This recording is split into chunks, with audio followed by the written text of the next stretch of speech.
नमस्ते and be secure.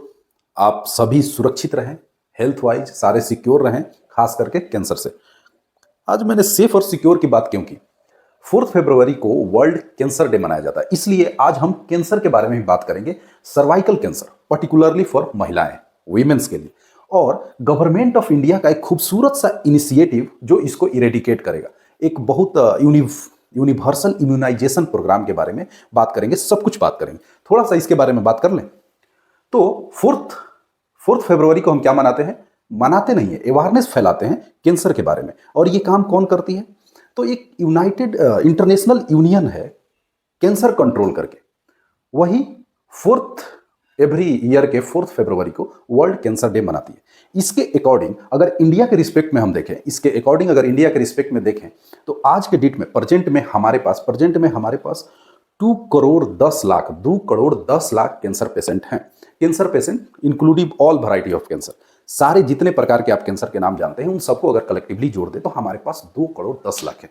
Estimate ये किया जा रहा है कि 2026 तक, अभी 2024 चल रहा है, 25-26, 2 साल में ये बढ़ करके 2 करोड़ 80 लाख हो जाएंगे। ये बिग नंबर है इनके अकॉर्डिंग। तो बी सिक्योर, टोबैको वगैरह अवॉइड कीजिए, और बाकी जो चीज़ें हैं आप जो समझते हैं वो दूसरों को बताइए और अवेयरनेस फैलाइए। अब हम बात करते हैं सर्वाइकल कैंसर का। सर्वाइकल कैंसर को ही हमने सेलेक्ट क्यों किया? इसलिए किया कि ये सारे एग्जाम पॉइंट्स ऑफ व्यू से अभी एक क्वेश्चन का स्कोप बनता है। गवर्नमेंट इसको, भारत सरकार इसको अच्छे से इम्यूनाइज करके पूरे सर्वाइकल कैंसर का जो प्रॉब्लम है वो इंडिया से हमेशा के लिए हटाना चाहती है। अब ये सर्वाइकल कैंसर होता क्या है? तो सर्वाइकल कैंसर एक्चुअली फीमेल के रिप्रोडक्टिव सिस्टम में एक पार्ट होता है जिसको हम सर्विक्स बोलते हैं। तो सर्विक्स में इन्फेक्शन के चलते सर्वाइकल कैंसर, मतलब सर्विक्स में जो कैंसर हुआ उसको हम क्या बोलेंगे? Cervical cancer. सर्विक्स होता कहाँ है? लेडीज के या किसी भी महिला के रिप्रोडक्टिव सिस्टम में आप देखिएगा तो पहले क्या होता है? वेजाइनल ओपनिंग और ओरिफिस। वेजाइनल ओपनिंग और ओरिफिस, और ऊपर क्या मतलब आगे उसके क्या होगा? उम्ब और वेजाइनल ओरिफिस को जो कनेक्ट करता है उसको हम क्या बोलते हैं? सर्विक्स। सर्विक्स का एज पर्टिकुलर कोई वर्क नहीं होता। हम ये कह सकते हैं ये फैसिलिटेट करता है मेंस्ट्रुअल साइकिल के फ्लो का, और लेटर पीरियड में बेबी ऑफ बर्थ, इन दोनों को कनेक्ट करता है। उस जंक्शन को क्या बोलते हैं? सर्विक्स। और सर्विक्स में इंफेक्शन होता है तो उसको बोलते हैं सर्वाइकल कैंसर। सर्वाइकल कैंसर इतना मतलब चर्चा में क्यों है? देखिए, वर्ल्ड में जितने भी सर्वाइकल कैंसर के मरीज हैं, मतलब महिलाएं हैं जो पेशेंट है सर्वाइकल कैंसर के, उसका 20% हम बियर करते हैं, 1/5 वर्ल्ड। हमारे पास अगर नंबर में मैं बात करूं तो हमारे पास जो सर्वाइकल कैंसर की महिलाएं हैं वो 1.25 लाख समझ लीजिए। इसमें से डेथ कितना है? 75,000 ईयरली बेसिस पे मर जाती है लेडीज। 1.25 लाख, 1.25 लाख के लमसम में मरीज हैं एक्टिव, और 75,000 डेथ है। क्या ये मतलब सर्वाइकल कैंसर ही वो कैंसर है जो भारतीय महिलाओं में सबसे ज्यादा प्रिविलेंट है, सबसे ज्यादा जो अफेक्ट करता है? नहीं। भारत में सबसे ज्यादा अफेक्ट करने वाला जो कैंसर है खास करके महिला वर्ग को, यानी कि फीमेल को, वो है ब्रेस्ट कैंसर। वो क्या है? Breast cancer. तो ब्रेस्ट कैंसर के बहुत सारे कारण है। सबसे जो उसमें प्रोमिनेंट कारण होता है वो होता है BARC। क्या होता है? BARC 1-2, मतलब ये अलग अलग है।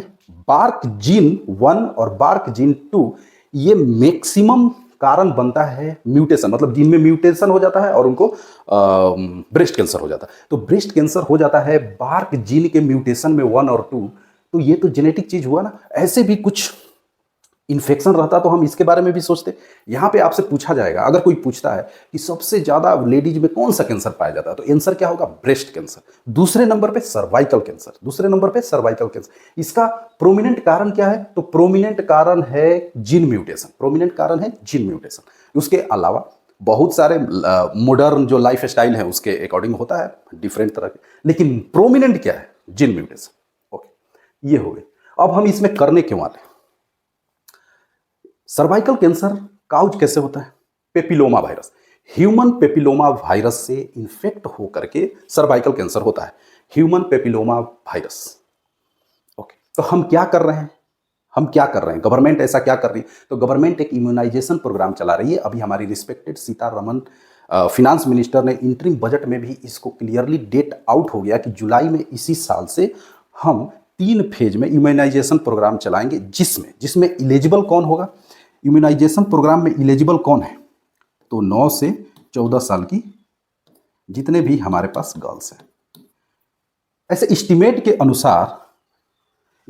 के अनुसार हमारे पास जो गर्ल्स हैं वो 8 करोड़ के लमसम में है। 1/3 फर्स्ट फेज में, 1/3 सेकेंड फेज में, 1/3 थर्ड फेज में, 3 फेज में इम्यूनाइजेशन होगा 9 से 14 साल की लड़कियों का। और इस तरह से हम क्या करेंगे, जैसे इम्यूनाइजेशन का तो सोचिए मत, इम्यूनाइजेशन में हमको कोई प्रॉब्लम नहीं है। इम्यूनाइजेशन हमने पोलियो को इरेडिकेट किया, अभी हाल फिलहाल में वैक्सीनेशन कराया हमने कोरोना का, तो हमको इम्यूनाइजेशन के लिए स्टाफ, इंफ्रास्ट्रक्चर और एक्सपीरियंस इसमें कुछ नहीं पूछना है, हम पूरी तरह से फुल प्रूफ हैं। तो ये प्रोग्राम अभी पहली बार इसकी चर्चा ना 2 साल पहले हुई थी।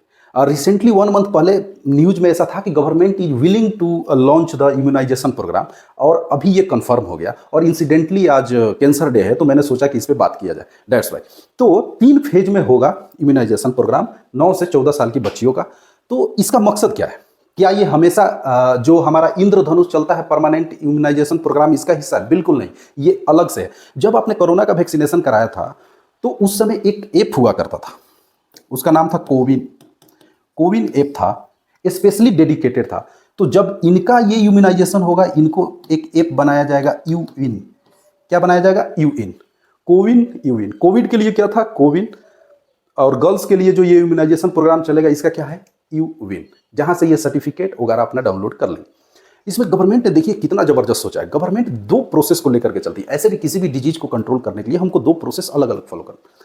पहला है क्यूरेटिव, दूसरा है प्रिवेंटिव। लेकिन प्रिवेंटिव पहले आता है, तो चलिए मैं प्रिवेंटिव और दूसरा है क्यूरेटिव। इस मैटर में इसलिए मैंने बात किया कि जो क्यूरेटिव है वो तो चल ही रहा है, हमारे पास ऑलरेडी लोड ऑफ पेशेंट हैं, हम उनको क्योर कर रहे हैं। अभी गवर्नमेंट ने क्या किया है, जो भी प्राइमरी हेल्थ सर्विस होता है ब्लॉक लेवल पे, सारे इंडिया के सारे डिस्ट्रिक्ट में जितने भी ब्लॉक हैं, एक ब्लॉक में एक प्राइमरी हेल्थ सेंटर होता है। वहां पे गवर्नमेंट ने रखा है कि हम वहां पे स्क्रीनिंग कर लेंगे, और जिसको भी ये बीमारी है उसको क्यूरेटिव वाला, मतलब इलाज चलते जाएगा उनका गवर्नमेंट हॉस्पिटल में या जहां पे उनका जरूरत हो। दूसरा, गवर्नमेंट ने क्या बोला, गवर्नमेंट ने ये सोचा कि 9 से 14 साल की लड़कियों को अगर हम वैक्सीनेट कर देते हैं तो वहाँ पर एक बैरियर तैयार हो जाएगा हमेशा के लिए। मतलब जिसको अभी बीमारी है उसको चलो ठोक पीट के इलाज कर दिए, चेक कर लिए ब्लॉक लेवल पे, वहाँ से आकर के स्क्रीनिंग कर लिए, चलो तुमको बीमारी है, तुम इस रास्ते जाओ, तुम्हारा इलाज होगा। जो छोटी छोटी बच्चियाँ नेक्स्ट जनरेशन में आएंगी 9 से 14 साल में, तो 9 से 14 साल में हम क्या किए, उनको इम्यूनाइज कर दिए। चूंकि ये वायरल डिजीज है तो फैलेगा तो इन्फेक्शन से ही, हमने इन्फेक्शन को यहीं पे रोक दिया। 3 साल में क्या होगा, अभी जो 9 साल की है, 14 साल की है, उसका तो हो गया। उसके बाद 7 साल और 8 साल वाली बच्चियों को हम क्या करेंगे, इनलिस्ट कर लेंगे नाम। नेक्स्ट राउंड में जाएंगे तब तक वो 9 साल की हो जाएंगे, तो उनको इम्यूनाइज कर देंगे। मतलब 3 लेवल पे इम्यूनाइजेशन और 1 लेवल पे क्यूरेटिव, इरेडिकेशन। इसके काउजेज क्या क्या होते थे? मतलब हमने इम्यूनाइज कर दिया, समझ रहे हो, हमने क्या किया, इधर के जो पीछे से लौट आ रहा है लड़कियों का, उसको इम्यूनाइज कर दिया, और जो इन्फेक्टेड हो गई है उनको ठीक कर दिया, खत्म। तो ये सारी बातें हैं सर्वाइकल कैंसर के बारे में। इसको हम ना अपने मतलब कल्चरल मेथड से मैनेज कर सकते थे अच्छे से। इसका रिस्क फैक्टर, मतलब कैसे आदमी पे हो सकता है सर्वाइकल कैंसर। देखिए, सर्वाइकल कैंसर सबसे पहली बात, मिडिल एज की महिलाओं में ज़्यादा प्रिविलेंस रहता है। अब मिडिल एज की महिला क्या होती है, जो 25-30 साल से लेकर के 45 ईयर्स या 50 साल की बीच की है, तो उन पे इसका असर ज़्यादा होता है।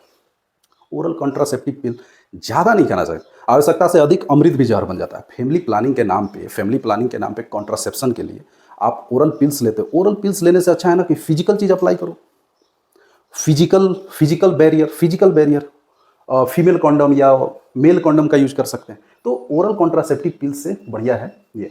वीकेंड इम्यूनिटी सिस्टम, ये तो इंडिया का स्ट्रक्चर रहा है। इंडिया में यही चीज़ है कि घर की महिलाएं सबसे लास्ट में खाएंगी जब सब लोग खाना खा लेगा। तो ये तो प्रिविलेंस है, अभी हम थोड़ा बहुत इसमें कर पाए हैं। और multiple pregnancy, there should be a mandatory gap between one child and next child. पहले बच्चे और दूसरे बच्चे के बीच में कम से कम 5 साल का गैप होना चाहिए। अब गैप नहीं दीजिएगा तो मल्टीपल प्रेगनेंसी। स्मोकिंग का उतना इशू नहीं है, क्योंकि ना ये हमारे कल्चर में है, ना एटीट्यूड में है, ना हमारी संस्कृति में है। हमारे यहाँ की लड़कियाँ बीड़ी नहीं पीती। और पुअर जेनाइटल हाइजीन, ये एक इशू था, लेकिन स्टेट गवर्नमेंट और सेंट्रल गवर्नमेंट के दोनों के वेलफेयर प्रोग्राम से बहुत सारे कंस्ट्रक्शन हुए, मतलब टॉयलेट, बाथरूम, ये सारी चीज़ें। तो इससे क्या हुआ कि हाइजीन लेवल बढ़ा है। और रिसेंटली इसका तो इसी का रिसर्च बता रहा है, अगर आपका हाइजीन का इसी का रिसर्च बता रहा है, इन रिसेंट टाइम में जो प्रिविलेंस है इस डिजीज का वो काफ़ी रिड्यूस हुआ है। गवर्नमेंट इससे एक्साइटेड होकर के बोले कि चलो अब इम्यूनाइजेशन प्रोग्राम चलाओ और कहानी खत्म करो पूरी तरह से। तो उसमें बहुत बड़ा रोल है स्वच्छ भारत अभियान, टॉयलेट बाथरूम ऐसा बनाना, ओडीएफ आउटसाइड डेफिकेशन को अवॉइड करना। तो इससे ये सारी चीज़ें हुई। हैविंग मल्टीपल सेक्सुअल पार्टनर, अब भाई अब ये सब मॉडर्न के चोचले हैं, मॉडर्न युग के। और sexual activity at younger age, हर चीज़ का एक समय होता है, एक कैपेबिलिटी होती है। तो उससे पहले आप कोई भी काम कीजिएगा तो वो नुकसान होगा। तो ये सारे रिस्क फैक्टर है। आपको याद क्या रखना है इसमें, मेन चीज़, अगर आप स्टूडेंट हो तो यूविन ऐप के बारे में, और सबसे ज़्यादा कैंसर से अफेक्ट, किस टाइप के कैंसर से भारतीय महिलाएं अफेक्टेड है, तो वो ब्रेस्ट कैंसर है, ये नहीं कि सर्वाइकल कैंसर है। सर्वाइकल कैंसर पे अभी जुलाई में जो भी आपको कन्फ्यूजन होगा, ये तो आने वाला चीज़ है, वो सारा चीज़ क्लियर हो जाएगा। तो चूंकि आज कैंसर डे है, तो बी सेफ। अगर आप कुछ जानते हैं तो जो लोग नहीं जानते हैं उनको बताइए कि टबाकू वगैरह, डिफरेंट टाइप्स ऑफ टबाकू मटेरियल, जो भी उनके केमिकल कॉम्बिनेशन है, उनको खाना बंद कीजिए। और यार कोई बीमारी हो, मतलब स्केलेटन मसल टूट जाए, स्केलेटन टूट जाए, हड्डी टूट जाए, कैंसर नहीं होना चाहिए। काफ़ी डिफिकल्ट हो जाता है इसको क्योर करना। ओके, तो बी सेफ और हम कैंसर फ्री हो जाएंगे और सर्वाइकल कैंसर को हटाएंगे। ये भी एक वुमेन एम्पावरमेंट का बहुत बड़ा कदम होगा। सो फिलहाल के लिए इतना ही। Thank you.